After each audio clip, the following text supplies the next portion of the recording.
Hi friends, എല്ലാവർക്കും ആചാര്യ അക്കാഡമിയിലോട്ട് സ്വാഗതം. ഇന്ന് നമുക്കൊരു പ്രീവിയസ് ക്വസ്റ്റ്യൻ നോക്കാം. Which of the following is unpaid tags in HTML? HTML unpaid tag ആണ് ചോദിച്ചിരിക്കുന്നത്. ടാഗ് എന്ന് പറയുന്നത് ഒരു HTML ഡോക്യുമെൻറ്റിലെ ബേസിക് ബിൽഡിംഗ് ബ്ലോക്കുകളാണ്. ഇതിനെ നമുക്ക് രണ്ടായിട്ട് ക്ലാസിഫൈ ചെയ്യാം, പെയ്ഡ് ടാഗ് എന്നും അൺപെയ്ഡ് ടാഗ് എന്നും. പെയ്ഡ് ടാഗ് എന്ന് പറഞ്ഞാൽ അത് പെയർ ആയിട്ടാണ് എക്സിസ്റ്റ് ചെയ്യുന്നത്. അതിന് ഓപ്പണിംഗ് ആൻഡ് ക്ലോസിംഗ് ടാഗ് ആവശ്യമാണ്.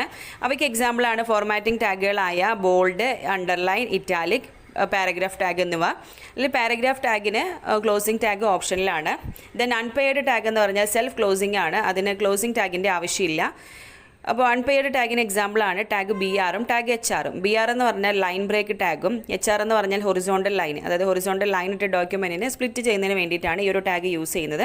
അങ്ങനെയാണെങ്കിൽ നമ്മുടെ ആൻസർ വരുന്നത് ഓപ്ഷൻ D ആണ്, അതായത് both B and C. BR ടാഗും HR ടാഗും ആണ് അൺപെയ്ഡ് ടാഗ് എന്ന് പറയുന്നത്. അപ്പോൾ കൂടുതൽ വീഡിയോസിനായി ചാനൽ സബ്സ്ക്രൈബ് ചെയ്യുക.